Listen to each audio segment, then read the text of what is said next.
Hello everyone, welcome to sir ji academy online classes of chemistry. Chemistry के आज के lecture में जो हम न्यू सीरीज लेके आए हैं एमसीक्यूज की, उनका टॉपिक है classification of elements and atomic structure. Classification of element and atomic structure से आज हम वो सारे क्वेश्चन डिस्कस करेंगे जो टेट नॉन मेडिकल या फिर टेट मेडिकल के हिसाब से बहुत ज्यादा इंपॉर्टेंट है। अगर आपको कोई भी यहाँ पे अपना डाउट क्लियर करना है तो आप वहां जाके यूट्यूब पे जाके अपने कमेंट सेक्शन में कमेंट कर सकते हो। हम आपके सारे क्वेश्चंस के वहां पे आंसर करेंगे, लेकिन आपने अपने डाउट क्लियर करने हैं। ऐसा नहीं है कि कोई क्वेश्चन आपको समझ ना आए और वहां पे आप अपना डाउट भी क्लियर ना करो। ठीक है, तो हम अब स्टार्ट करते हैं अपने क्वेश्चन नंबर फर्स्ट से। यहां पे आपका क्वेश्चन नंबर 1 है, according to the periodic law of elements the variation in properties of element is related to their. यहां पे बोला गया है पीरियोडिक लॉ के अकॉर्डिंग जो एलिमेंट्स का अरेंजमेंट किया गया है पीरियोडिक टेबल में। आपको पता होना चाहिए कि जो पीरियोडिक टेबल है वहां पे एलिमेंट्स को अरेंज किया गया है। अरेंज किया गया है तो उनकी प्रॉपर्टीज के हिसाब से अरेंज किया गया होगा। मतलब उनको कैसे अरेंज किया गया है, यहाँ पे ऑप्शन दिए गए हैं। नंबर 1 है यहाँ पे एटॉमिक मासेस, नंबर 2 है न्यूक्लियर मासेस, नंबर 3 है एटॉमिक नंबर एंड नंबर 4 है न्यूक्लियर न्यूट्रॉन प्रोटॉन नंबर। तो इन चारों में से आपको बताना है जो एलिमेंट्स को अरेंज किया गया है उनके प्रॉपर्टी के हिसाब से इन चारों में से किस पे वो डिपेंड करता है। ठीक है, तो आपका जो यहाँ पे राइट आंसर होगा that is atomic number. Atomic number के हिसाब से यहां पे जो आपके एटम्स हैं उनको क्या किया गया है, अरेंज किया गया है। अब आपको पता होना चाहिए कि जो भी आपका पीरियोडिक टेबल है, जैसे आपको ऐसे बना दिखता है बुक्स में, पीरियोडिक टेबल इस तरह से होता है। यहां पे होते हैं एस ब्लॉक एलिमेंट्स, ठीक है, यहां पे होते हैं आपके पी ब्लॉक एलिमेंट्स, मैंने छोटा सा बनाया है। सेंटर में होते हैं आपके डी ब्लॉक एलिमेंट्स, यहां पे बीच में ही कहीं आते हैं आपके एफ ब्लॉक एलिमेंट्स। लेकिन इन एफ ब्लॉक एलिमेंट्स को नीचे अलग से रखा गया है, जिनको हम बोलते हैं टू सीरीज में, जिनको हम बोलते हैं लेंथेनाइड्स एंड एक्टिनाइड्स। ठीक है, वो कहां से शुरू होते हैं, आपके जो आपके लेंथेनाइड और एक्टिनाइड हैं वो दो आपके मतलब सीरीज हैं, वो शुरू होती है 57 से लेके 71 तक। ठीक है, तो इस तरह से आपका पीरियोडिक टेबल है। जो अब जब भी हम हॉरिजॉन्टल ऐसे चलते हैं इनको बोलते हैं पीरियड। जब हम वर्टिकली नीचे को चलते हैं उनको क्या बोलते हैं, ग्रुप। तो आपको पता होना चाहिए there are 7 period in our periodic table and there are 18 groups in our periodic table of chemistry, जिसमें एलिमेंट्स को अरेंज किया गया है। तो यही पूछा है यहाँ पे जो एलिमेंट्स को अरेंज किया गया है वो किसके हिसाब से किया गया है। तो आपका यहाँ पे आंसर होगा एटॉमिक नंबर के बेसिस पे उनको क्या किया गया है, अरेंज किया गया है। तो आपका यहाँ पे ऑप्शन नंबर सी क्या है, करेक्ट ऑप्शन है। नेक्स्ट क्वेश्चन पे चलते हैं। नेक्स्ट है आपका question number 2, the element in which electrons are progressively filled in the 4f orbital are called. यहां पे बोला गया है the elements in which electrons are progressively filled. अब आपके पास एलिमेंट्स होते हैं, एलिमेंट्स में क्या पाए जाते हैं, इलेक्ट्रॉन्स पाए जाते हैं। तो बोलता है कि जो आपका 4f ऑर्बिटल है, यहां पे आपका जो 4f ऑर्बिटल है उसमें जो आपके इलेक्ट्रॉन्स फिल किए जाते हैं उनको इन चारों में से क्या बोला जाता है, क्या नेम दिया जाता है, they are called. 4f orbital जो है उनको कौन सा नेम दिया गया है इन चारों में से। The options are actinides, number 2 transition element, number 3 lanthanide and number 4 is halogens. तो आपको बताना है जब भी 4f ऑर्बिटल में इलेक्ट्रॉन्स की फिलिंग होती है, क्योंकि आपको पता है एफ आपका एफ ऑर्बिटल है, उसमें कितने ऑर्बिटल्स होते हैं, 7, 1 2 3 4 5 6 एंड 7 और इसमें टोटल कितने इलेक्ट्रॉन भरे जाते हैं? 14 इलेक्ट्रॉन भरे जाते हैं। तो आपको ये पता होना चाहिए जब भी 4f में आपका जो भी इलेक्ट्रॉन्स भरे जाते हैं वो हमेशा भरे जाते हैं लेंथेनाइड में। जैसे मैंने आपको अभी प्रीवियस क्वेश्चन में बताया कि दो आपकी रोज होती हैं जिनको हम लेंथेनाइड और एक्टेनाइड बोलते हैं, उनमें f ऑर्बिटल्स होते हैं। f ऑर्बिटल्स में इलेक्ट्रॉन भरे जाते हैं। तो आपका जब भी 4f में इलेक्ट्रॉन भरे जाएंगे तो हमेशा वो क्या कहलाएगा? लेंथेनाइड कहलाएगा। क्लियर? तो आपका यहाँ पे सी ऑप्शन क्या है? करेक्ट ऑप्शन है। नेक्स्ट क्वेश्चन पे चलते हैं। Question number 3।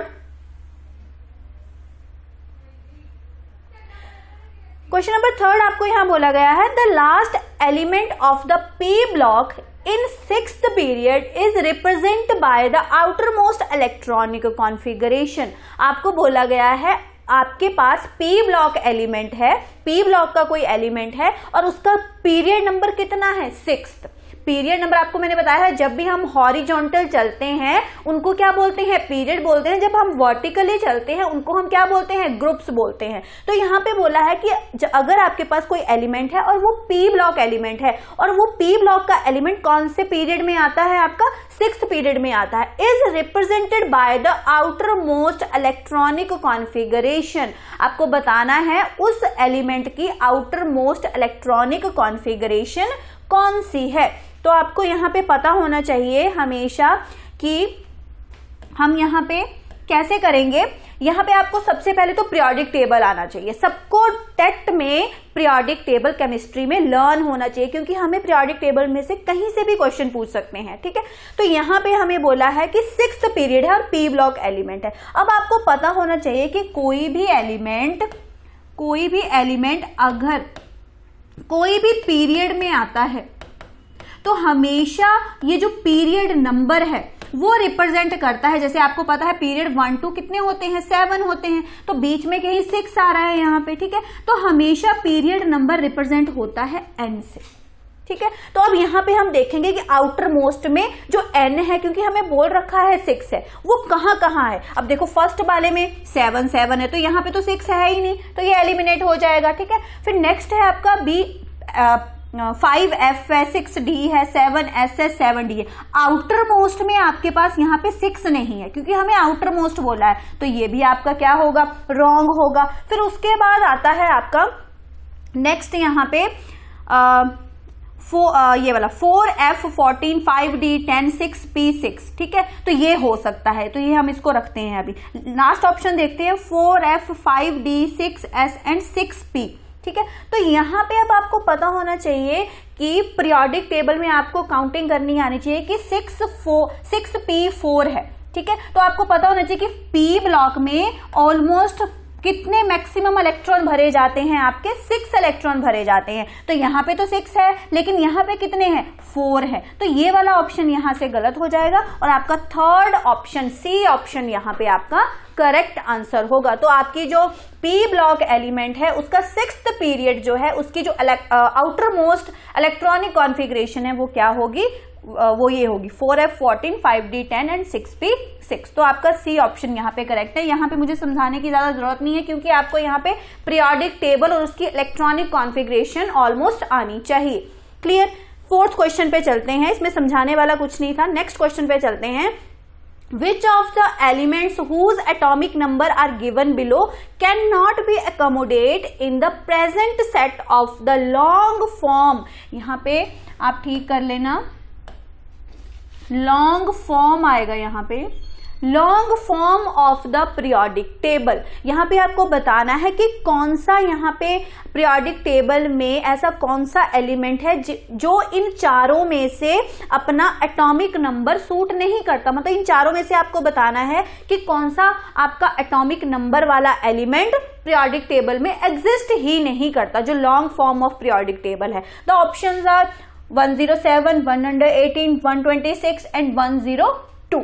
तो आपको पता होना चाहिए कि हमारा जो पीरियोडिक टेबल है उसमें अभी जो एलिमेंट एग्जिस्ट करते हैं वो कितने करते हैं? 118 करते हैं। तो 118 से कम जितने भी लेस एटॉमिक नंबर वाले एलिमेंट्स होंगे वो तो एग्जिस्ट करेंगे, लेकिन 118 से ज्यादा वाले ग्रेटर या मोर एटॉमिक नंबर वाले जो एलिमेंट्स है वो एग्जिस्ट ही नहीं करेंगे, क्योंकि एटॉमिक नंबर अभी जो पीरियोडिक टेबल में है वो कहां तक है, 118 तक है। तो यहां पे आपको दिख रहा है 107 भी है, यहाँ पे 118 तो है क्योंकि इतने तक ही है वो, फिर आता है 102, ये भी हो सकता है, लेकिन 126, अब 118 से तो ज्यादा एलिमेंट है ही नहीं पीरियोडिक टेबल में, तो ये 126 वाला 126 वाला जो एटॉमिक नंबर है वो एग्जिस्ट नहीं करेगा आपके पीरियोडिक टेबल में। तो यहाँ पे ये आपका जो ऑप्शन है सी यहाँ पे करेक्ट आंसर होगा।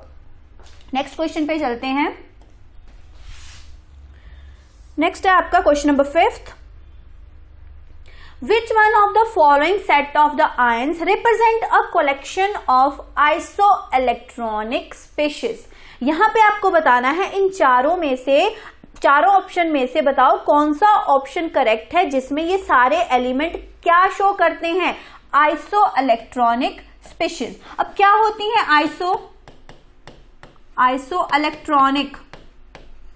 आइसोइलेक्ट्रॉनिक स्पीशीज क्या होती हैं?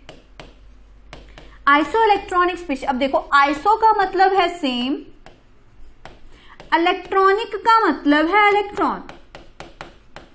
ऐसी स्पीशीज जिसमें क्या होंगे, सेम नंबर ऑफ इलेक्ट्रॉन पाए जाएंगे। अब इन चारों ऑप्शन में से 4 ही आपके पास क्या है, यहाँ पे एलिमेंट्स है, आपको बताना है इन चारों में मतलब किनमें सब में सेम नंबर ऑफ इलेक्ट्रॉन पाए जाते हैं। अब एक हमारे पास क्या है यहाँ पे K पॉजिटिव, फर्स्ट ऑप्शन देखेंगे K positive, Cl negative, Ca2 positive, यहां पे आता है स्कैंडियम Sc3 पॉजिटिव। अब आपको पता होना चाहिए जो पोटेशियम है इसका जो एटॉमिक नंबर होता है वो कितना होता है, 19, ठीक है 19 है। 19 में प्लस ऊपर +1 चार्ज है, +1 का चार्ज मतलब यहाँ पे एक इलेक्ट्रॉन इसने लूज किया है, तो यहाँ पे कितने आपके पास इलेक्ट्रॉन बन गए, 18। K पॉजिटिव के पास कितने इलेक्ट्रॉन आ गए, पोटेशियम पॉजिटिव के पास 18। फिर आता है आपका क्लोरीन, क्लोरीन का एटॉमिक नंबर कितना होता है आपको पता होना चाहिए, 17 होता है। अब ऊपर कितना चार्ज है, -1 का मतलब इसने एक इलेक्ट्रॉन क्या किया है, गेन किया है, तो इसके पास भी टोटल इलेक्ट्रॉन कितने हो गए, 18 हो गए। फिर आता है आपका कैल्शियम 2 पॉजिटिव, कैल्शियम का एटॉमिक नंबर होता है आपका यहाँ पे 20 में 2 पॉजिटिव मतलब इसने 2 इलेक्ट्रॉन क्या किए हैं, लूज किए हैं, मतलब इसमें से हमने 2 क्या कर देने हैं, माइनस कर देने हैं, तब भी हमारे पास क्या आ गया, एटॉमिक नंबर फिर से 18 आ गया, मतलब नंबर ऑफ इलेक्ट्रॉन यहाँ पे कितने आ गए, 18 आ गए। फिर आता है स्कैंडियम, स्कैंडियम का एटॉमिक नंबर होता है 21, अब +3 है मतलब इसने कितने लूज किए, आपके 3 लूज किए, तो यहाँ पे क्या आ गया आपका फिर से 18। तो इन फर्स्ट ऑप्शन में ही हमें मिल गया कि चारों का जो एटॉमिक नंबर है चारों स्पीशीज में वो कितना है, 18 है, मतलब इसमें नंबर ऑफ इलेक्ट्रॉन्स कितने हैं, सब में 18 है। तो अगर इनमें नंबर ऑफ इलेक्ट्रॉन सेम है, इक्वल है, तो इनको हम बोल सकते हैं आइसोइलेक्ट्रॉनिक स्पीशीज। ऐसी स्पीशीज जिसमें नंबर ऑफ इलेक्ट्रॉन्स क्या है, सेम है। तो हमने अभी फर्स्ट ऑप्शन ही उठाया था, वही हमारा करेक्ट ऑप्शन बन गया। तो आपका यहाँ पे फर्स्ट ऑप्शन जो है विच is the right answer of 5th question. Clear. तो यहां पे हम नेक्स्ट क्वेश्चन पे चलेंगे। ऐसे क्वेश्चन आते हैं टेट में, तो इनको आपने ध्यान से करना है। नेक्स्ट आता है 6th question, the order of screening effect of electrons of s, p and d and f orbitals of a given shell of an atom on its outer shell electron is. आपको क्या बताना है, the order of screening effect. अब यहां पे आता है screening effect. क्या होता है स्क्रीनिंग इफेक्ट, सबसे पहले आपको स्क्रीनिंग इफेक्ट पता होना चाहिए। स्क्रीनिंग इफेक्ट अगर आपको पता चल गया, उसके बाद आपको पता होना चाहिए कि s, p, d, f 4 orbitals होते हैं, 4 सबशेल होते हैं। इन चारों में से बताना है कि सबसे ज्यादा स्क्रीनिंग इफेक्ट कौन शो करता है, उससे कम और सबसे कम कौन शो करता है। तो ये करने से पहले हमें पता होना चाहिए कि स्क्रीनिंग इफेक्ट क्या होता है। ठीक है, अब देखो आपका कोई भी एटम है, एटम के सेंटर में क्या होता है, न्यूक्लियस। ठीक है, न्यूक्लियस में क्या होते हैं, नंबर ऑफ प्रोटॉन्स जिसपे पॉजिटिव चार्ज होता है, और होते हैं न्यूट्रॉन्स, है ना, जिसपे कोई भी चार्ज नहीं होता। सेंटर में एटम के ये होता है। फिर होते हैं शेल्स बनते जाते हैं। ठीक है, जो बोहर ने हमें दिए थे कि K, L, M, N ऐसे शेल्स होते हैं, है ना। ये बोहर्स हमने पढ़ा था ऑफलाइन अपने लेक्चर्स में, ठीक है। तो यहाँ पे अब आपको पता है कि ये न्यूक्लियस है। फर्स्ट आपका जो शेल है उसमें आते हैं 2 इलेक्ट्रॉन्स, फिर आते हैं आपके 8 इलेक्ट्रॉन्स, ठीक है। ये हमने सब कुछ पढ़ रखा है, 1 2 3 4 5 6 7 8 हो गए। फिर आते हैं आपके 18, ठीक है। इसके बाद मैं नहीं बनाऊंगी, 18 आते हैं, ठीक है, क्योंकि यहाँ पे समझना है तो आप ऐसे समझो। अब यहाँ पे मान लो यहाँ 18 है, यहाँ भी 18 है, ठीक है। अब यहाँ पे आपको दिख रहा है एक आउटर मोस्ट शेल है, सेंटर में क्या है आपका न्यूक्लियस है। ये न्यूक्लियस है सेंटर में जो मैंने बनाया है, इट इज न्यूक्लियस।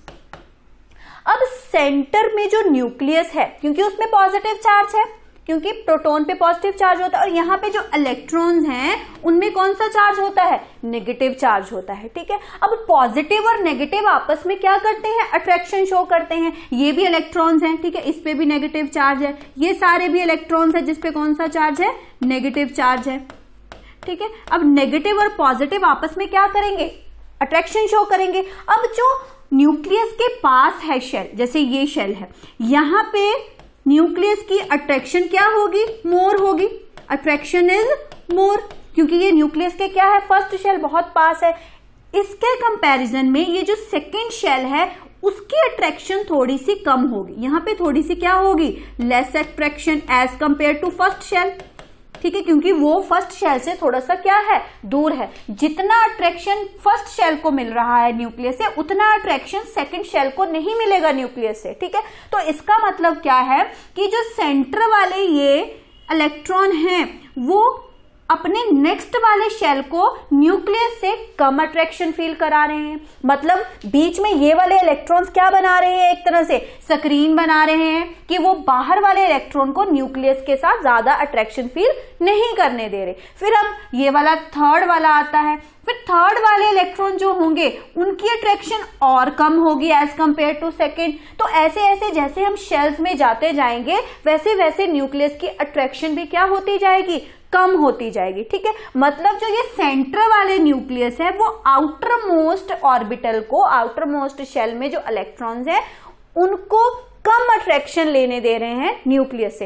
इसी को बोलते हैं स्क्रीनिंग इफेक्ट। जो सेंटर वाले इलेक्ट्रॉन होंगे वो एक स्क्रीन बना देते हैं, एक मतलब शील्ड बना देते हैं। जैसे हम रूम में बैठे हैं, हमारा दीवार होती है हमारे घर की, रूम के बाहर हमें नहीं दिख रहा होता कि क्या हो रहा है, हम इतना अट्रैक्टेड फील नहीं कर पाते एज कंपेयर टू जो हमारे रूम में बैठा है। हमारा सारा ध्यान उस रूम वाले पर्सन पे होता है एज कंपेयर टू जो हमारे रूम के बाहर बैठा है, ठीक है। उसी तरह से ये सेंटर वाले जो इलेक्ट्रॉन है वो ज्यादा क्या करेंगे, शील्ड बनाएंगे, स्क्रीन बनाएंगे कि न्यूक्लियस आउटर मोस्ट ऑर्बिटल के जो इलेक्ट्रॉन है उसको अट्रैक्शन ना दे पाए। इसी को क्या बोलते हैं, स्क्रीनिंग इफेक्ट बोलते हैं। अगर आपको ये समझ आ गया तो आपको ये भी समझना इजी होगा। अब ये तो हमने पता कर लिया कि स्क्रीनिंग इफेक्ट होता क्या है, लेकिन अब हमें ये पता करना है कि स्क्रीनिंग इफेक्ट होता किस में ज्यादा है। क्योंकि हमें पता है एक हमारे पास s ऑर्बिटल्स होते हैं, एक हमारे पास p होते हैं, एक हमारे पास d और एक क्या होते हैं, f होते हैं, ठीक है। अब हमें ऑर्डर लिखना है इनका, हमें ऑर्डर्स दिए हुए हैं ऑप्शंस में, हमें करेक्ट ऑप्शन यहाँ पे चूज करना है। तो यहाँ पे सबसे पहले हमें पता है कि जो s है, s ऑर्बिटल है, वो न्यूक्लियस के क्या होता है, बहुत क्लोज होता है। अब बहुत क्लोज होता है, जो बंदा जैसे हमारे पर्सन्स भी जो हमारे बहुत क्लोज होते हैं, हम उनसे ज्यादा अट्रैक्टेड होते हैं, हमारी उनके साथ ज्यादा बनती है। वैसे ही जो आपका s ऑर्बिटल है वो भी न्यूक्लियस के पास होता है, क्लोज होता है। तो इसकी अट्रैक्शन भी, जो s ऑर्बिटल है उसमें अट्रैक्शन भी क्या होगी, मोर होगी। अट्रैक्शन भी मोर होगी किसके साथ, न्यूक्लियस के साथ। s ऑर्बिटल की अट्रैक्शन भी क्या होगी, मोर होगी किसके साथ, न्यूक्लियस के साथ एज कंपेयर टू। फिर s से दूर कौन सा होता है, p होता है, फिर p से दूर d, d से दूर f। तो जो उसके पास होगा वो ज्यादा अट्रैक्शन करेगा, मतलब ज्यादा अच्छा स्क्रीनिंग इफेक्ट शो करेगा। तो इस तरह से आपका s, p, d and f आपका ये करेक्ट ऑर्डर है फॉर स्क्रीनिंग इफेक्ट। अब हम चारों ऑप्शन में से देखते हैं कौन सा ऑप्शन हमारे पास सही है। फर्स्ट ऑप्शन है S is greater then P is greater then D and greater than F, तो हमें फर्स्ट ऑप्शन ही मिल गया जो आपका क्या है, राइट आंसर है। इंपॉर्टेंट है स्क्रीनिंग इफेक्ट, ठीक है। अब आपको यह भी पता होना चाहिए स्क्रीनिंग इफेक्ट जैसे हम पीरियोडिक टेबल में करते हैं किस तरह से इंक्रीज या फिर डिक्रीज होता है। डाउन द ग्रुप जाएंगे, जैसे ये पीरियोडिक टेबल है आपका, ये पीरियोडिक टेबल है, डाउन द ग्रुप जाएंगे तो स्क्रीनिंग इफेक्ट हमेशा इंक्रीज होता है। डाउन द ग्रुप जाने से स्क्रीनिंग इफेक्ट इंक्रीजेज, और जैसे ही हम पीरियड में जाएंगे screening effect decreases. Down the group increase क्यों होता है, क्योंकि डाउन द ग्रुप जाते हैं तो नंबर ऑफ शेल्स बढ़ते हैं। डाउन द ग्रुप क्या बढ़ते हैं, नंबर ऑफ शेल्स बढ़ते हैं, ठीक है। अब इधर जाते हैं ग्रुप पीरियड में जाते हैं तो यहां पे न्यूक्लियर चार्ज बढ़ता है, nuclear charge increases, that is why आपका जो यहाँ पे स्क्रीनिंग इफेक्ट है वो पीरियड में डिक्रीज होता है और डाउन द ग्रुप वो क्या होता है, इंक्रीज होता है, ठीक है। तो आपका यहाँ पे first option is the right answer. 7th question पे चलते हैं।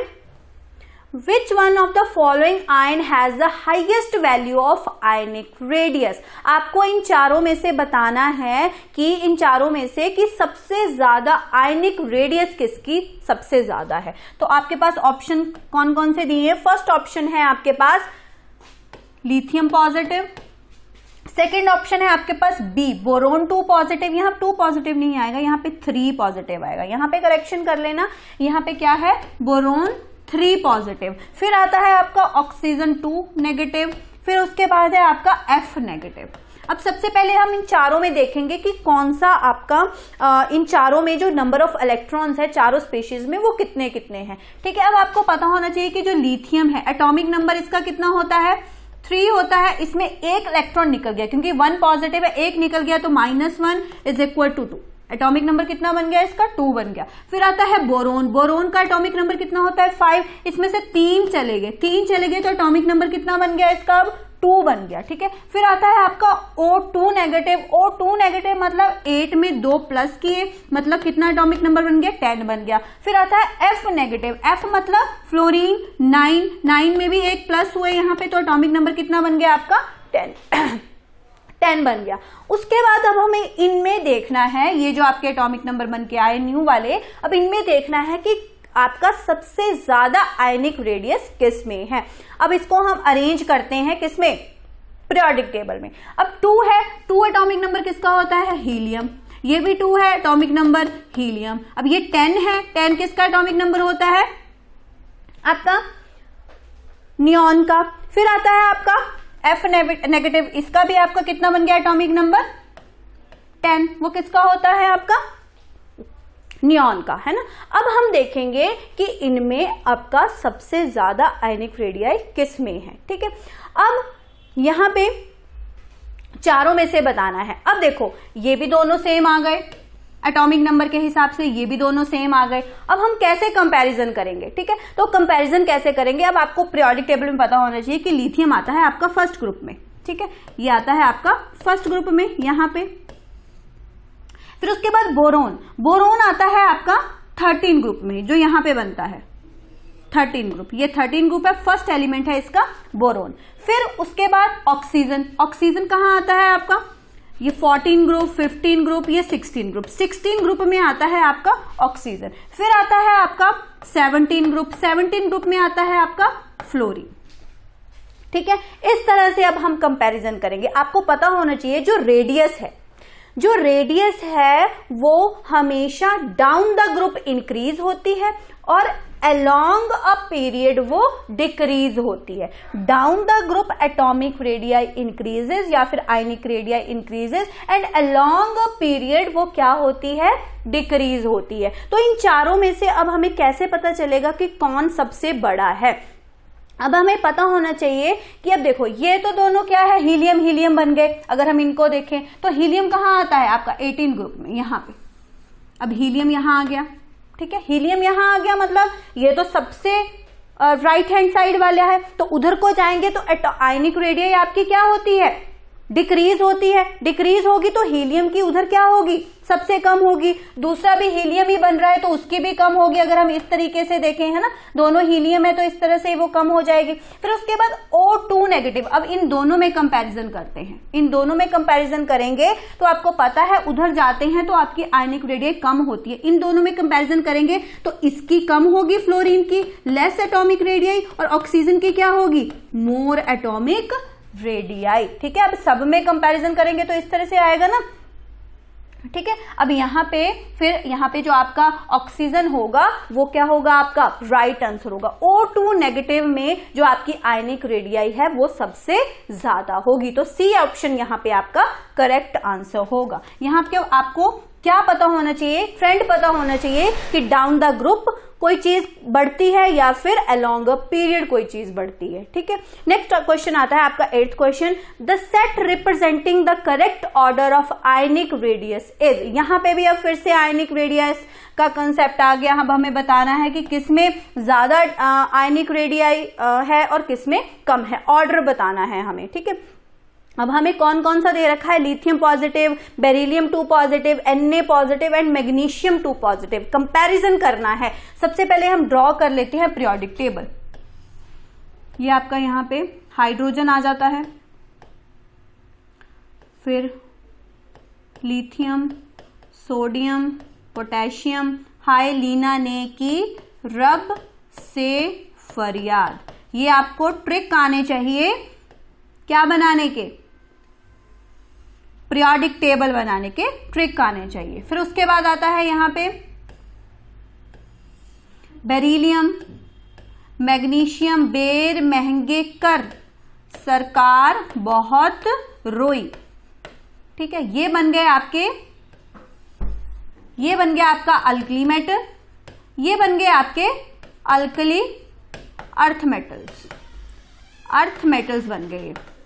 ठीक है, और कौन सा, हमें बस इन्हीं दो में कंपैरिजन बोला है, हमें ये दो ग्रुप बनाने आने चाहिए इस क्वेश्चन में। ठीक है, अब हमने ये दो ग्रुप ड्रॉ कर लिए। अब आपको कंपैरिजन करना है कि आपका lithium positive, Be2 positive, Na positive and magnesium 2 positive. ठीक है, अब हम कंपैरिजन कैसे करेंगे, अब आपको पता होना चाहिए, जैसे मैंने आपको लास्ट क्वेश्चन में भी बताया कि डाउन द ग्रुप आपकी एटॉमिक या फिर आयनिक रेडियाई क्या होती है, इंक्रीज होती है। मतलब जो नीचे एलिमेंट्स हैं वो ज्यादा बड़े होंगे एज कंपेयर टू जो उनके ऊपर हैं। तो हमें कौन कौन सा बोला है यहाँ पे, लिथियम सबसे पहले ये है। ठीक है, लिथियम है, सोडियम है, फिर आपका मैग्नीशियम है और बेरिलियम है। इन चारों में बताना है। तो अभी डाउन द ग्रुप जाएंगे तो एटॉमिक रेडियाई बढ़ेगी, तो फर्स्ट ग्रुप में ज्यादा एटॉमिक रेडियाई किसकी है, इन दोनों में कंपैरिजन करें, Na और उसके बाद लिथियम। फर्स्ट ग्रुप में ये हो गया। सेकेंड ग्रुप में देखते हैं, मैग्नीशियम बड़ा है as compare to beryllium, atomic radii या फिर आयनिक रेडियाई के केस में। ये दो हमने अलग अलग कर लिए। अब दोनों को इकट्ठे करके कैसे लिखना है, ये तो हमें पता चल गया कि ग्रुप में जाते हैं तो एटॉमिक रेडियाई बढ़ती है। लेकिन जब अगर हम पीरियड में जाएं, अगर हम पीरियड में जाएं तो आपकी एटॉमिक या फिर आप बोल सकते हो आयनिक रेडियाई क्या होती है, डिक्रीज होती है। क्या होती है, डिक्रीज होती है। मतलब आपके फर्स्ट ग्रुप के एलिमेंट्स बड़े होंगे as compare to second group के एलिमेंट्स से। तो आप कैसे लिखोगे, सबसे बड़ा आएगा यहाँ पे Na, फिर आएगा आपका लिथियम, फिर सेकेंड ग्रुप के छोटे होंगे तो छोटों में भी सबसे बड़ा कौन सा होगा, मैग्नीशियम, फिर आपका क्या आएगा, बेरिलियम। और यहाँ पे हमें पॉजिटिव चार्ज दिए हैं तो Na positive, Li positive, magnesium 2 positive and beryllium 2 positive. तो ये जो आपका ऑप्शन होगा ये आपका करेक्ट ऑप्शन होगा। तो option B is the right answer of this question, क्योंकि आपको पता होना चाहिए कि डाउन द ग्रुप जाएंगे तो आपका एटॉमिक रेडियाई बढ़ेगा या कम होगा, अलोंग अ पीरियड जाएंगे एटॉमिक रेडियाई बढ़ेगा या कम होगा। उसके हिसाब से मैंने आपको यहां बता दिया और आपका जो सेकंड ऑप्शन है वो आपका करेक्ट ऑप्शन है। नेक्स्ट क्वेश्चन पे चलते हैं, क्वेश्चन नंबर 9। ठीक है, 9th क्वेश्चन में बोला है the first ionisation enthalpies of sodium, magnesium, aluminium and silicon are in the order. आपको इन चारों में बताना है कि कौन सा ऑर्डर करेक्ट ऑर्डर है, किसके हिसाब से, आयनाइजेशन एंथैल्पी। अब सबसे पहले आयनाइजेशन एंथैल्पी होती क्या है, what do you mean by ionisation enthalpy? Ionisation enthalpy ऐसी एंथैल्पी होती है, हमें मेटल या एलिमेंट्स में से इलेक्ट्रॉन को मतलब निकालना है। मान लो हमें निकालना है किसी भी मेटल के सरफेस से या एलिमेंट के सरफेस से हम कोई भी इलेक्ट्रॉन ऐसे नहीं निकाल सकते, हमें उसको पहले क्या देनी पड़ेगी, एनर्जी देनी पड़ेगी। अब जो उसको एनर्जी हम दे रहे हैं उसकी हेल्प से जो इलेक्ट्रॉन निकल रहा है उसको ही क्या बोलते हैं, ionisation enthalpy. Enthalpy required to remove the electron from an gaseous element, उसको क्या बोलते हैं, आयनाइजेशन एंथैल्पी। तो आपको पता होना चाहिए ionisation enthalpy along a period क्या होती है, डाउन द ग्रुप क्या होती है। तो हमें लिख लेते हैं यहां पे कि जो आयनाइजेशन एंथैल्पी है, अगर हम डाउन द ग्रुप जाएंगे, डाउन द ग्रुप मतलब नीचे जाएंगे, ऊपर से टॉप टू बॉटम जाएंगे, तो आपकी जो आयनाइजेशन एंथैल्पी है वो हमेशा क्या होती है, डिक्रीज होती है। डिक्रीज होती है क्यों, क्योंकि वहां पे नंबर ऑफ शेल्स बढ़ते हैं, नंबर ऑफ शेल्स बढ़ते हैं और स्क्रीनिंग इफेक्ट भी बढ़ता है। स्क्रीनिंग इफेक्ट भी क्या होता है, बढ़ता है, इंक्रीज होता है। फिर आयनाइजेशन एंथैल्पी का ही अगर हम ट्रेंड देखें पीरियड में, लेफ्ट टू राइट पीरियड में देखें तो हमेशा आयनाइजेशन एंथैल्पी क्या होती है, इंक्रीज होती है। क्यों इंक्रीज होती है, क्योंकि वहां पे न्यूक्लियर चार्ज बढ़ता है। क्या बढ़ता है, न्यूक्लियर चार्ज बढ़ता है। अब हम देखेंगे कि किस हिसाब से इन चारों एलिमेंट्स में हमें इसका ऑर्डर अरेंज करना है। सबसे पहले हमें दिया हुआ है सोडियम, फर्स्ट ग्रुप में आता है, आपको पता होना चाहिए। फिर आता है मैग्नीशियम, मैग्नीशियम आता है आपका सेकेंड ग्रुप में। फिर कौन सा है आपका, एल्यूमिनियम, एल्यूमिनियम आता है आपका 13th ग्रुप में। बोरोन फैमिली में क्या आता है आपका, एल्यूमिनियम। फिर 14th आपका जो ग्रुप है उसमें क्या आता है आपका, सिलिकॉन आता है। ठीक है, ये वैसे भी एटॉमिक नंबर इनके एक जैसे हैं, ये ग्रुप नंबर लिखे हैं 1, 2, 13 एंड 14। अब इनके एटॉमिक नंबर मान लो कितने हैं, 11, 12, 13 एंड 14। ठीक है, अब इनमें हमें देखना है कि किस एलिमेंट में ज्यादा आयनाइजेशन एंथैल्पी चाहिए, मतलब इलेक्ट्रॉन को रिमूव करने के लिए किस एलिमेंट में सबसे ज्यादा आपकी आयनाइजेशन एंथैल्पी लगेगी। ठीक है, तो अब हम देखेंगे यहाँ पे कि यहाँ पे सबसे पहले इनकी इलेक्ट्रॉनिक कॉन्फ़िगरेशन लिखते हैं। सबसे पहले सोडियम की लिखते हैं। सोडियम का 10 पे तो नियॉन हो जाता है, नियॉन। फिर आएगा 3s1, ये होगी आपकी सोडियम की। फिर आता है मैग्नीशियम, मैग्नीशियम का भी नियॉन, क्योंकि नोबल गैस है हम इसको ऐसे लिख देते हैं। फिर आता है आपका 3s2, ये भी यहां पे खत्म हो गया। फिर एल्यूमिनियम आता है नियॉन, 10 हो गया यहाँ पे, 3s2, 3p1, ये आपका एल्यूमिनियम हो गया। सिलिकॉन कैसे आएगा आपका, नियॉन 14 है ना, नियॉन 3s2, 3p2, ये इनकी हमने इलेक्ट्रॉनिक कॉन्फ़िगरेशन लिख ली। अब हम देखेंगे सबसे ज्यादा आपका जो आयनाइजेशन एंथैल्पी है वो किस में लगेगी, क्योंकि मैंने आपको लिख रखा है यहाँ पे पीरियड में जाएंगे तो आपकी आयनाइजेशन एंथैल्पी इंक्रीज होगी क्योंकि न्यूक्लियर चार्ज बढ़ता है। तो पीरियड में जाएंगे तो सबसे ज्यादा आयनाइजेशन एंथैल्पी किस में लगनी चाहिए, सिलिकॉन में, क्योंकि सिलिकॉन का साइज सबसे छोटा है। ठीक है, साइज छोटा है मतलब इस पे न्यूक्लियर चार्ज सबसे ज्यादा है। ठीक है, तो यहाँ पे सबसे ज्यादा आपका जो आयनाइजेशन एंथैल्पी लगेगा वो किस में लगेगा, सिलिकॉन में लगेगा। ठीक है, अगर इन दोनों में कंपैरिजन करें तो। अब हम नेक्स्ट मैग्नीशियम और एल्यूमिनियम में कंपैरिजन करते हैं। यहाँ पे आपको वैसे ट्रेंड के हिसाब से किस में ज्यादा होनी चाहिए, एल्यूमिनियम में ज्यादा होनी चाहिए, लेकिन वैसे अगर हम देखें तो किस में ज्यादा होती है, मैग्नीशियम में ज्यादा होती है, क्योंकि आपको दिख रहा है यहाँ पे मैग्नीशियम में आउटर मोस्ट इलेक्ट्रॉन 3s2 है। 3s2 मतलब s ऑर्बिटल है, s ऑर्बिटल न्यूक्लियस के क्या होता है, बहुत close as compare to p। इन दोनों में कंपैरिजन कर रहे हैं ना हम, तो s में ज्यादा वहां पे अट्रैक्शन होगी न्यूक्लियस के साथ एज कंपेयर टू p। अब जहां अट्रैक्शन होगी वहां पे एनर्जी भी ज्यादा लगेगी इलेक्ट्रॉन को निकालने के लिए। तो इन दोनों में कंपैरिजन करें तो एल्यूमिनियम नहीं आएगा, यहाँ पे एक्सेप्शन है, क्या आएगा आपका, मैग्नीशियम आएगा। उसके बाद आपका क्या आएगा, यहाँ पे एल्यूमिनियम आएगा। और आपको पता ही है सोडियम का साइज सबसे बड़ा है, सबसे बड़ा है तो मतलब यहाँ पे बड़ा साइज है तो आउटर मोस्ट इलेक्ट्रॉन की जो 3s1 है, क्योंकि यहाँ पे ये फुली फिल था इसलिए यहाँ पे इलेक्ट्रॉन को निकालने के लिए ज्यादा एनर्जी लगी। यहाँ पे फुली फिल नहीं है, उतना अट्रैक्शन नहीं है जितना इसमें था, तो यहाँ पे कम लगेगी। तो यहाँ पे जो आपका आएगा, यहाँ पे क्या आएगा आपका सोडियम आएगा। तो देखते हैं अब ये ऑप्शन किसमें करेक्ट है। फर्स्ट में सोडियम, मैग्नीशियम, सिलिकॉन, एल्यूमिनियम, ये गलत है, ये भी गलत है। यहाँ पे सोडियम, एल्यूमिनियम, मैग्नीशियम, सिलिकॉन, ये जो सी ऑप्शन है ये आपका यहाँ पे करेक्ट ऑप्शन है। इंपॉर्टेंट क्वेश्चन है, कंसेप्ट अगर आपको आता होगा तो आपको क्वेश्चन करना भी आसान रहेगा। नेक्स्ट आता है, in which of the following arrangement the order is not according to the property indicate against it. इन चारों में से आपको बताना है कि इसके सामने जो प्रॉपर्टी लिखी है वो उसी की है या किसी और की है, फिर आप बोल सकते हो कि गलत है। फर्स्ट ऑप्शन है आपका लिथियम, आपकी जो लिथियम की is less than sodium, is less than potassium, is less than rubidium. क्या है ये इसका इंक्रीजिंग मेटेलिक कैरेक्टर। ठीक है, तो ये भी ऑप्शन आपका करेक्ट है क्योंकि डाउन द ग्रुप है, क्योंकि सबसे पहले लिथियम हाई, लीना, ने, की, रब नीचे को जा रहा है, तो बोलता है कि नीचे को जब हम जाते हैं तो मेटेलिक कैरेक्टर क्या होता है, इंक्रीज होता है। करेक्ट है यहाँ पे, क्योंकि metallic character down the group increases and along the period decreases. तो ये आपका करेक्ट ऑप्शन है, तो मतलब यहाँ पे नहीं आएगा।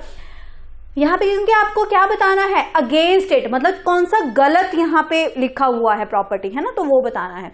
बी ऑप्शन है आपका iodine is less than bromine, is less than fluorine, is less than chlorine. ये क्या है आपका इंक्रीजिंग इलेक्ट्रॉन गेन एंथैल्पी। ये भी आपका करेक्ट ऑप्शन है, क्योंकि इलेक्ट्रॉन गेन एंथैल्पी वैसे डाउन द ग्रुप क्या होती है, electron gain enthalpy down the group क्या होती है, डिक्रीज होती है ना। डाउन द ग्रुप क्या होगी, वो डिक्रीज होगी, लेकिन यहाँ पे ठीक लिखा हुआ है। ठीक है, तो ये भी आपका वो है, मतलब यहाँ पे ये ऑप्शन नहीं आएगा। सी है boron is less than carbon, is less than nitrogen, is less than oxygen. ये क्या है, फर्स्ट आयनाइजेशन एंथैल्पी। तो बोला है यहाँ पे बताओ कि ये करेक्ट ऑर्डर है आपका आयनाइजेशन एंथैल्पी का, ये हमें थोड़ा सा अलग लग रहा है, या फिर आपका इन चारों में से कोई भी नहीं है, मतलब ये चारों ऑप्शन ठीक अरेंज किए हुए हैं। तो हम थर्ड ऑप्शन देख लेते हैं। थर्ड में क्या है आपका, फर्स्ट आयनाइजेशन एंथैल्पी। तो यहाँ पे आप देख लो कि बोरोन दिया हुआ है आपको, और आपको कार्बन दिया हुआ है,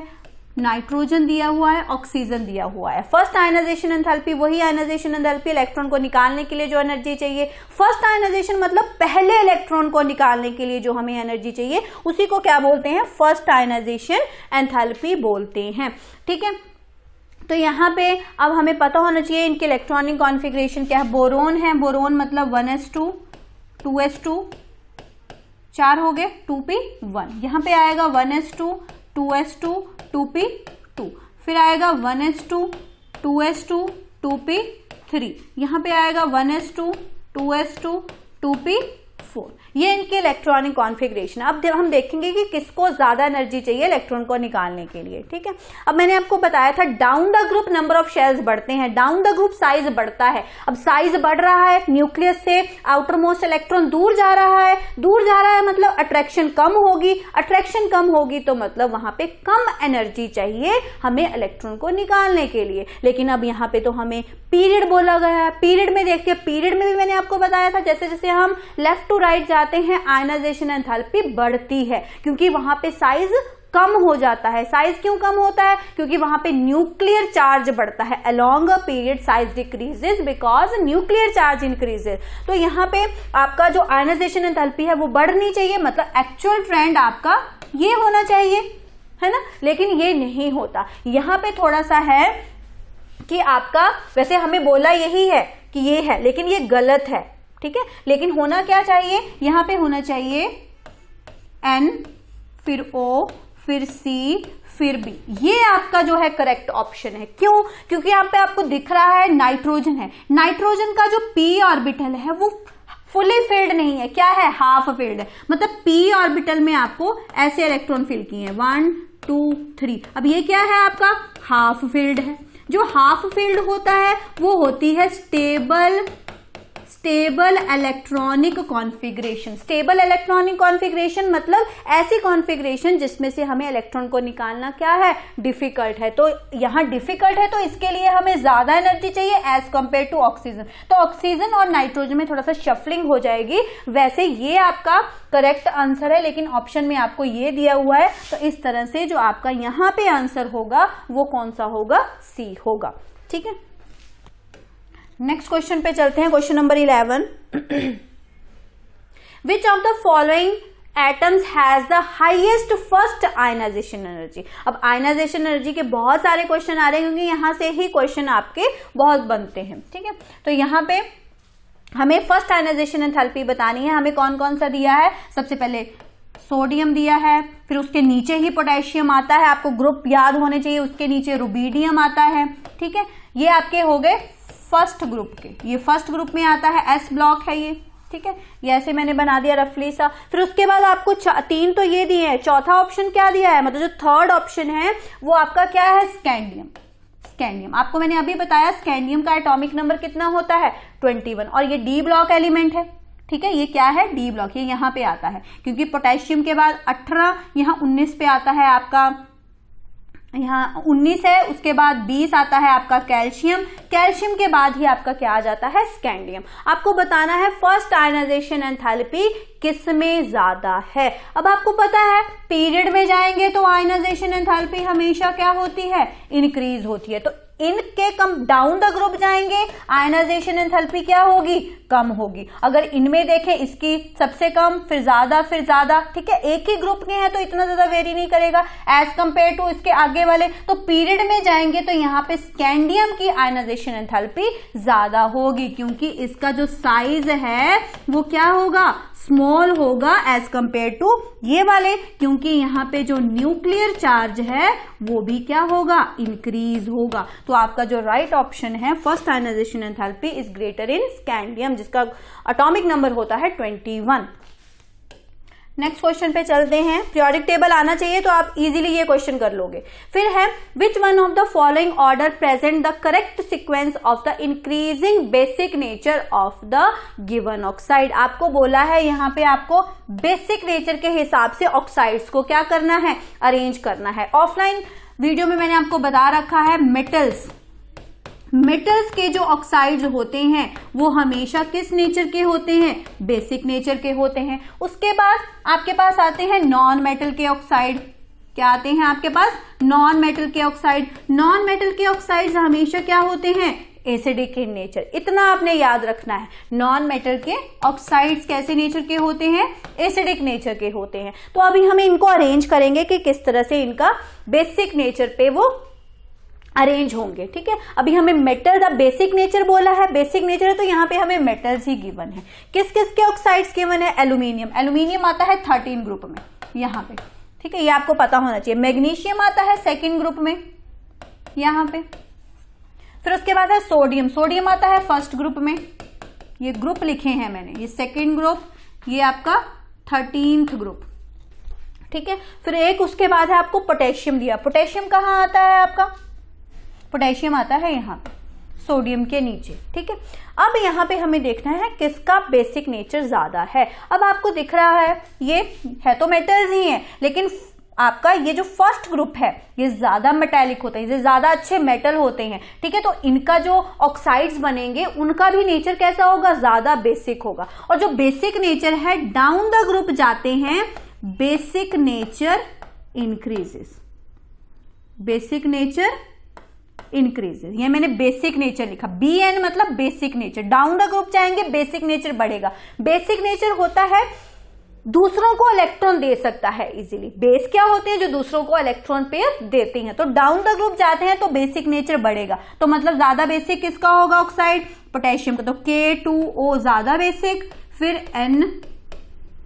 Na2O।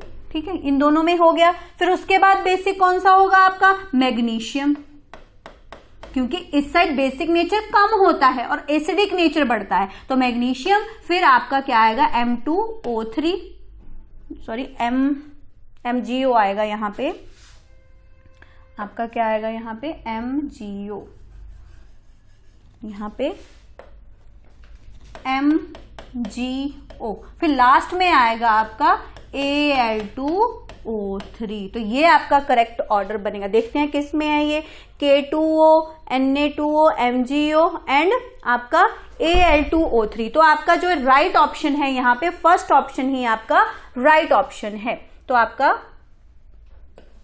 ये आ जाएगा, ठीक है, first option is the right answer. अब एक और बात आपने इसमें याद रखनी है, ये तो करेक्ट ऑप्शन है, लेकिन यहाँ पे जो एल्यूमिनियम के ऑक्साइड्स होते हैं वो कैसे नेचर के होते हैं, एम्फोटेरिक नेचर के होते हैं। कैसे नेचर के होते हैं, एम्फोटेरिक नेचर। एम्फोटेरिक नेचर मतलब ऐसे ऑक्साइड्स जो एसिडिक नेचर भी शो करते हैं और वो बेसिक नेचर भी शो करते हैं। दोनों तरह के जो नेचर शो करेगा उनको हम क्या बोलेंगे, एम्फोटेरिक नेचर, ठीक है। नेक्स्ट क्वेश्चन पे चलते हैं। Question number 13, consider the isoelectronic species Na positive, Mg2 positive, F negative and 2 negative, the correct order of increasing length of their radii. अब रेडियाई का बताना है। पहले तो हमें क्वेश्चन आया था कि सीधा बताओ किसकी ज्यादा है, लेकिन अब हमें यहां पे क्या बताना है, करेक्ट ऑर्डर बताना है कि किसमें आपका जो लेंथ है वो ज्यादा है। अब कौन कौन सा दे रखा है हमें, यहां पे दे रखा है हमें Mg पॉजिटिव, यहां पे दे रखा है हमें Mg2 पॉजिटिव, ठीक है। फिर दे रखा है आपको, उससे पहले क्या आता है आपका Na पॉजिटिव, फिर आपका इसमें देखेंगे तो फिर क्या आता है इधर 16th ग्रुप में O2 नेगेटिव, फिर आता है आपका कौन सा बचा, F नेगेटिव। ये बोला है आपको बताना है किसमें मतलब ज्यादा लेंथ किसमें है। अब आपको मैंने बता रखा है अलोंग अ पीरियड जाएंगे तो आपका एटॉमिक या फिर आयनिक रेडियाई हमेशा क्या होता है, कम होता है। तो मतलब इनका ज्यादा होगा एज कंपेयर टू दिस, इनका क्या होगा, कम होगा। तो हम अगर ऑप्शन के अकॉर्डिंग देखें तो हमारे पास राइट ऑप्शन क्या होना चाहिए, राइट ऑप्शन क्या होना चाहिए हमें, हमारे पास यहाँ पे राइट ऑप्शन तो हमारे पास ये होना चाहिए, सबसे ज्यादा ये, सबसे फिर ये, फिर ये, फिर ये, मतलब सोडियम की सबसे ज्यादा, फिर मैग्नीशियम की, फिर आपकी ऑक्सीजन की, फिर आपकी फ्लोरीन की। लेकिन यहाँ पे ऐसा नहीं होता, यहाँ पे कुछ यहाँ थोड़ी सी एक्सेप्शन है। एक्सेप्शन क्यों है, क्योंकि रेडियाई हमें आयंस की पूछी है ना, आयंस की पूछी है। अब देखो ये सोडियम है, समझाऊंगी अच्छे से समझो। यहाँ पे सोडियम है, इसका एटॉमिक नंबर एक्चुअल में कितना है आपके पास, 11। एक्चुअल में कितना है आपके पास यहाँ पे 11। मैग्नीशियम का 12, ऑक्सीजन का एटॉमिक नंबर 8, आपका फ्लोरीन का एटॉमिक नंबर 9। लेकिन अब यहाँ पे आयंस दे रखे हैं, मतलब सोडियम में से 1 निकल गया 10 बचे, मैग्नीशियम में से 2 निकल गए 10 बचे, ऑक्सीजन में 2 ऐड हो गए 10 बन गए, यहाँ पे आपके पास फ्लोरीन में 1 ऐड हो गया, कितने बन गए आपके पास 10 बन गए। अब यहाँ पे अब सब में नंबर ऑफ इलेक्ट्रॉन्स क्या है, इक्वल है, ठीक है, नंबर ऑफ इलेक्ट्रॉन्स इक्वल है। ये अब एटॉमिक नंबर जो होता है वो होते हैं नंबर ऑफ इलेक्ट्रॉन्स भी और नंबर ऑफ प्रोटॉन्स भी। ये आपने पढ़ रखा है, नंबर ऑफ इलेक्ट्रॉन और नंबर ऑफ प्रोटॉन, ठीक है, ये हमने पढ़ रखा है, ठीक है। अब इलेक्ट्रॉन कम होते हैं लेकिन प्रोटॉन हमेशा उतने ही रहते हैं। प्रोटॉन हमेशा किसमें होते हैं, न्यूक्लियस में। तो यहाँ पे नंबर ऑफ प्रोटॉन उतने ही है लेकिन नंबर ऑफ इलेक्ट्रॉन क्या है, कम है। तो आयंस के केस में हम देखेंगे कि अब यहाँ पे अब देखो 12 है, 12 नंबर ऑफ प्रोटॉन है, तो बाहर कितने हैं 10। 12 वाला न्यूक्लियस से, जैसे ये न्यूक्लियस है, यहाँ पे 12 है, ये न्यूक्लियस है, इसमें कितने हैं 11 है, ये न्यूक्लियस है, अंदर कितने हैं 8 हैं, ये न्यूक्लियस है, अंदर कितने हैं 9 है। बाहर जो शेल्स बने हैं इसमें 10 हैं, इसमें भी कितने हैं 10 हैं, ऑक्सीजन में भी 10 हैं और आपके फ्लोरीन में भी 10 हैं। ये मैंने एक के नीचे एक बनाया है, ठीक है। अब यहाँ पे 11 वाला ज्यादा अंदर को अट्रैक्ट करेगा, 12 वाला या अंदर को अट्रैक्ट करेगा, 8 वाला प्रोटॉन इलेक्ट्रॉन को अट्रैक्ट करेगा, या 9 वाला इलेक्ट्रॉन 10 वाले इलेक्ट्रॉन को अट्रैक्ट करेगा। ज्यादा पावर किसमें है, जिसमें प्रोटॉन ज्यादा है। तो प्रोटॉन किसमें ज्यादा दिख रहे हैं आपको, मैग्नीशियम में। मैग्नीशियम में ज्यादा प्रोटॉन यहाँ पे आपको दिख रहे हैं, तो ये 12 ज्यादा जोर लगाएंगे, ज्यादा अट्रैक्शन होगी इसमें। इसमें क्या होगी, सबसे ज्यादा अट्रैक्शन होगी, क्योंकि प्रोटॉन पे पॉजिटिव चार्ज, इलेक्ट्रॉन पे नेगेटिव चार्ज, तो ज्यादा अट्रैक्शन होगी। ज्यादा अट्रैक्शन से वो क्या हो जाएगा, साइज स्मॉल हो जाएगा। तो आपका मैग्नीशियम 2 पॉजिटिव सबसे क्या होगा, स्मॉल होगा। फिर उससे कम जोर कौन लगाएगा, 11 वाला प्रोटॉन। फिर उससे ज्यादा क्या होगा, Na पॉजिटिव। फिर उससे कम वाला कौन जोर लगाएगा, आपका पहले 12 फिर 11 फिर क्या आएगा 9 वाला ज्यादा जोर लगाएगा एज कंपेयर टू 8। 9 वाला कौन सा है, आपका F नेगेटिव। फिर सबसे कम जोर कौन लगाएगा, O2 नेगेटिव। जो कम जोर लगाएगा उसका साइज क्या होगा, ज्यादा होगा, क्योंकि ऐसे श्रिंक होगा ना, ये ज्यादा श्रिंक होगा तो इसका साइज सबसे कम। फिर उससे ज्यादा ये वाला, फिर आपका फ्लोरीन, फिर आपका ऑक्सीजन। तो आपका ये राइट ऑप्शन है, magnesium, sodium, fluorine and oxygen. B option is the right answer. Next question पे चलते हैं। Among halogens, the correct order of the amount of energy released in electron gain, मतलब इलेक्ट्रॉन को gain करने के time जो इन halogens में energy क्या होती है, रिलीज होती है, जिसको हम क्या बोलते हैं, इलेक्ट्रॉन गेन एंथैल्पी। बताओ वो किसमें ज्यादा है, इलेक्ट्रॉन को गेन करने की एंथैल्पी। फ्लोरीन, ऑप्शन में fluorine, chlorine, bromine and iodine, halogens ही दे रखे हैं सब में। तो इलेक्ट्रॉन को गेन करेंगे। अब आपको पता है कि फ्लोरीन का साइज क्या होता है, small as compare to this. अगर इसमें हम इलेक्ट्रॉन ऐड करेंगे स्मॉल साइज होने के कारण, जब इलेक्ट्रॉन में ऐड होगा, शेल में ऐड होगा, तो यहां पे क्या होगी, इलेक्ट्रॉन रिपल्शन होगी।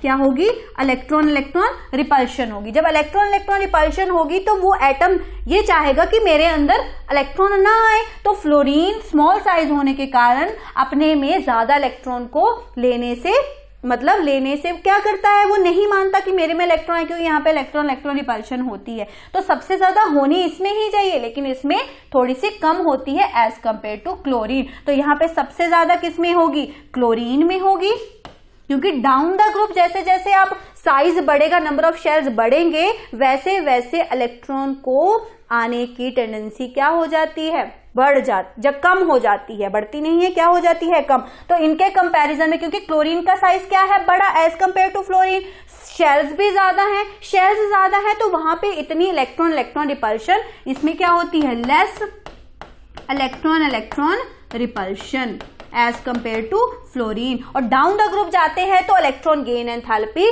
कम हो जाती है। लेकिन इन दोनों के केस में आपके पास आएगा क्लोरीन की सबसे ज्यादा, फिर आपकी ब्रोमीन की, फिर आपकी आयोडीन की। तो आपका जो ये थर्ड ऑप्शन है, it is the right option.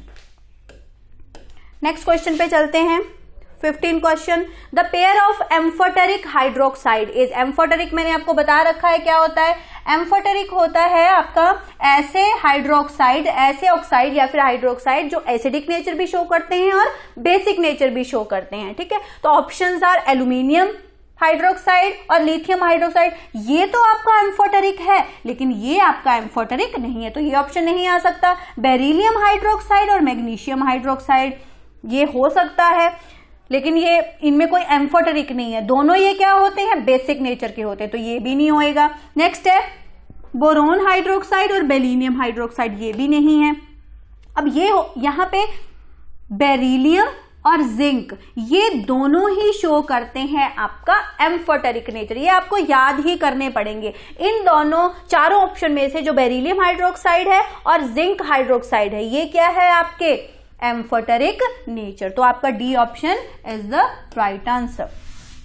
ये याद करने वाले क्वेश्चन है, आपको समझने वाला इसमें कुछ नहीं है। The nucleus of the atom consist of, बोलता है जो एटम के अंदर न्यूक्लियस होता है, मैंने बता रखा है अभी आपको प्रीवियस क्वेश्चन में, उसके अंदर क्या क्या होता है, कंसिस्ट ऑफ, क्या क्या कंसिस्ट करता है वो, मतलब उसके अंदर क्या क्या होता है, proton neutron, proton and electron, neutron and electron, proton neutron and electron. तो हमेशा जो न्यूक्लियस के अंदर होते हैं क्या होते हैं, प्रोटॉन एंड न्यूट्रॉन। तो आपका first option is the right answer. Next question पे चलते हैं, 17 क्वेश्चन पे। The size of the nucleus is order of. अब हम पढ़ते हैं एटम के अंदर क्या है, न्यूक्लियस है। अब बताना है कि उस न्यूक्लियस का साइज कितना है, ये भी हमें याद करने वाला है, हमें याद ही करना पड़ेगा। तो इसका साइज होता है 10 raised to power -15 metre is the size of nucleus. रट लो, याद कर लो, बार बार लिख के याद करो, लेकिन आपको ये याद ही करनी पड़ेगी, क्योंकि ये स्टैटिक वैल्यूज हैं, मतलब ये हमें ऐसे ही मिली हैं, तो हमें ऐसे ही याद करनी है। नेक्स्ट क्वेश्चन पे चलते हैं। The ratio of the charge to mass would be greater for, बोलता है कि हमें रेशियो, किसका रेशियो?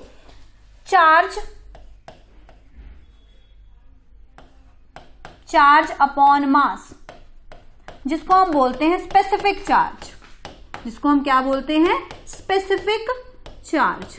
ये जो स्पेसिफिक चार्ज है बोलता है किसके लिए ये ज्यादा होगा, प्रोटॉन, इलेक्ट्रॉन, न्यूट्रॉन या अल्फा। इन चारों में से बताना है आपको कि सबसे ज्यादा आपका जो स्पेसिफिक चार्ज है वो किसके लिए ज्यादा होगा। तो ये भी याद करने वाली बात है कि जो आपका इलेक्ट्रॉन है उसके लिए जो स्पेसिफिक चार्ज है, चार्ज अपॉन मास का रेशियो सबसे ज्यादा होता है। क्यों ज्यादा होता है? क्योंकि इलेक्ट्रॉन का मास सबसे ज्यादा है, जिसका मास क्या होता है? कम होता है। ठीक है, कितना होता है इसका मास? 9.1 इंटू 10⁻31 kg। सबसे कम मास होता है, जिसका मास कम होगा उसका स्पेसिफिक चार्ज ज्यादा होगा, क्योंकि ये इनवर्स है। ठीक है, तो इसलिए इलेक्ट्रॉन का जो आपका चार्ज ये रेशियो होगा चार्ज टू मास वो ज्यादा होगा इलेक्ट्रॉन के लिए। ये भी डायरेक्ट क्वेश्चन आता है, याद ही करने वाला है। नेक्स्ट है Rutherford experiment on scattering of particle showed for the first time that atom has. बोलता है कि बताओ कि रदरफोर्ड ने जो अपना एक्सपेरिमेंट किया था वो उसने क्या उसमें इन्वेंट किया था? एटम हैज, कि एटम के पास क्या है? इलेक्ट्रॉन, प्रोटॉन, न्यूक्लियस या फिर न्यूट्रॉन।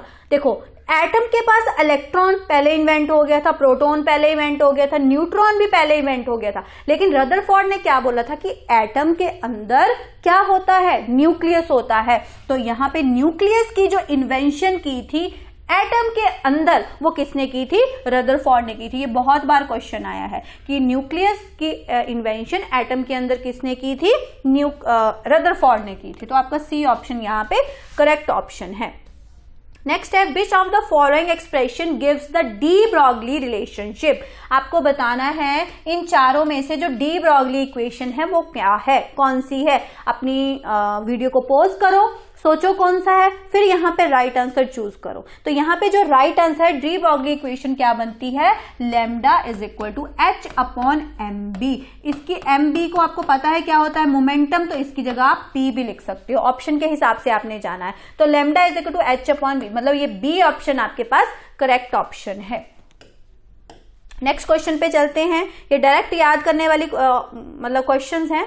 21st है the kinetic energy of 1 electron is 2.8 into 10⁻⁻13 joule. What is the D Broglie wavelength? अभी डी ब्रॉगली से ही फिर से क्वेश्चन आ गया। आपको क्या दे रखा है? Kinetic energy. काइनेटिक एनर्जी आपको दे रखी है कितनी? 2.8 इंटू 10⁻⁻13 जाउल। आपको यहाँ पे क्या बताना है? डी ब्रॉगली आपको वेवलेंथ बतानी है, मतलब लैम्डा की वैल्यू बतानी है, जो अभी हमने पीछे क्वेश्चन किया है ना। De Broglie wavelength is equal to lambda is equal to H upon M B. M B को आप क्या लिख सकते हो? Momentum P.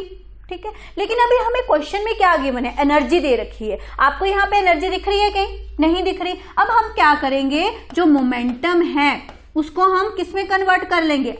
एनर्जी में, क्योंकि आपको पता है momentum is equal to √2mv, where 2 is constant and m is the mass of electron and e is the energy of electron. ठीक है, तो ये कांस्टेंट वैल्यूज है, ये तो हम पुट कर सकते हैं और E हमें गिवन है यहाँ पे। तो आपकी de Broglie wavelength h is lambda is equal to h क्या है आपके पास? Planck's constant 6.626 into 10⁻⁻34 joule second. ठीक है, तो यहां हम लिख सकते हैं 6.626 इंटू 10⁻⁻34 अपॉन यहां आ जाएगा √2 मास of electron 9.1 into 10⁻⁻31 into energy आपको गिवन है। गिवन है आपको कितनी? 2.8 इंटू 10⁻⁻13। ये आपका पूरा इक्वेशन बन जाएगा। और जो आपका यहाँ पे सॉल्व करके आंसर आएगा, सॉल्व आप खुद करोगे, जो सॉल्व करके आंसर आएगा वो आएगा ए 9.25 इंटू 10⁻⁻13 मीटर, क्योंकि लैम्डा है, वेवलेंथ है, लेंथ है, तो इसकी यूनिट क्या होती है? मीटर। ठीक है, तो आपका A option is the right answer. Next आता है क्वेश्चन नंबर 22।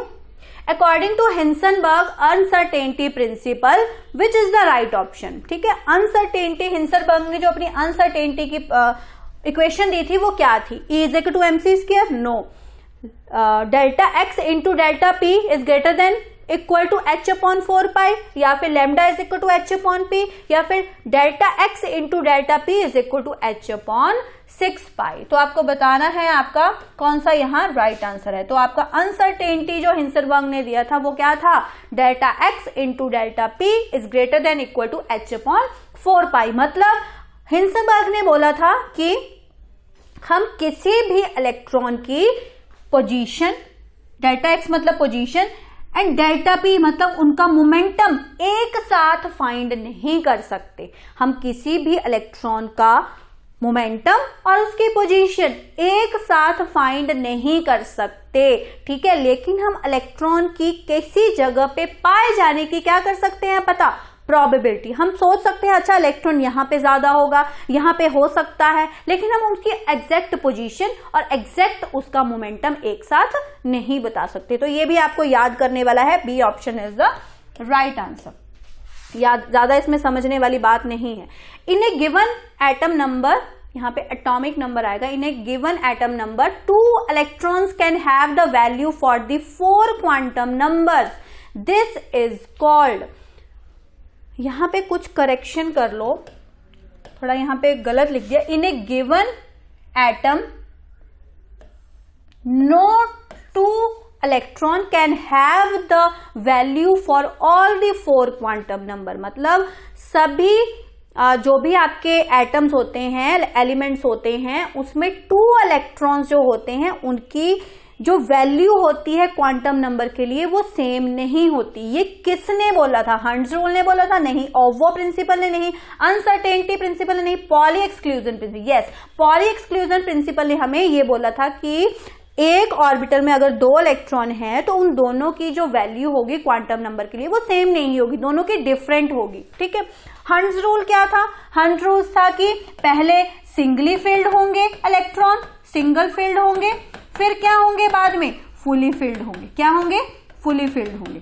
उसके ओवो ने हमें इलेक्ट्रॉनिक कॉन्फ़िगरेशन का कंसेप्ट दिया था। अनसर्टेनिटी प्रिंसिपल ने हमें पीछे दिया था कि हम एक साथ इलेक्ट्रॉन की पोजीशन और मोमेंटम फाइंड नहीं कर सकते। तो ऑप्शन हमारे पास क्या बचा? Pauli exclusion principle. 4th option is the right answer.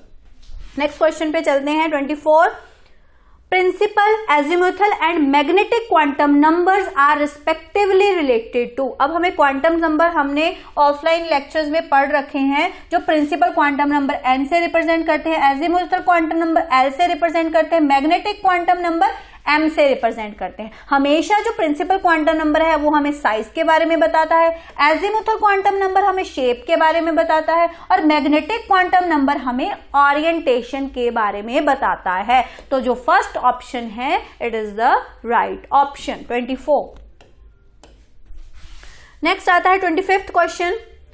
The correct ground state electronic configuration of chromium atom is. मैंने आपको पहले ही बोला था कि आपको एटॉमिक नंबर आने चाहिए 1 से लेके 30 तक, हाइड्रोजन से लेके जिंक तक आपको एटॉमिक नंबर याद होने चाहिए और उनकी कॉन्फ़िगरेशंस भी याद होनी चाहिए। क्रोमियम की कॉन्फ़िगरेशन, क्रोमियम का सिंबल है Cr, एटॉमिक नंबर होता है इसका 24, ऑर्गन 18 पे ऑर्गन आ जाता है, फिर आता है आपका 4s2, फिर आता है यहां पे 20 हो गया, 18 + 2 20, कितने बचे आपके पास? 4। ये होनी चाहिए आपके हिसाब से इलेक्ट्रॉनिक कॉन्फ़िगरेशन, लेकिन ऐसा नहीं होता। इसकी कॉन्फ़िगरेशन जो होती है, ऑर्गन यहां पे आएगा 4s1, यहां पे आएगा 3d5। ये इसकी एक्सेप्शनल केस है। क्रोमियम की ऐसी होती है, एक कॉपर की। कॉपर का एटॉमिक नंबर 29, इसकी होती है ऑर्गन, यहां पे आएगा 4s1 3d10। एक्चुअल ये होती है, हम सोचते हैं कि होनी ये चाहिए 9, लेकिन ये गलत है, ये आपकी करेक्ट है। क्रोमियम की भी आपकी कौन सी करेक्ट है? First organ 3d5 4s1। ठीक है, 26 क्वेश्चन पे चलते हैं।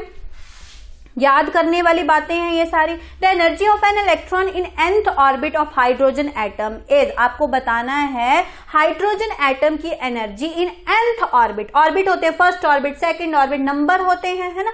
तो आपको बताना है वेयर n यहाँ पे नंबर होगा, वहां यहाँ आपको बताना है एनर्जी क्या है। यहाँ पे एक मिस्टेक है, सबके साथ नेगेटिव साइन लगा लेना, ठीक है। आपको बताना है एनर्जी का फॉर्मूला। तो एनर्जी इन nth ऑर्बिट का फॉर्मूला होता है -13.6 upon n square electron volt. ये याद करना है, फॉर्मूला ही है।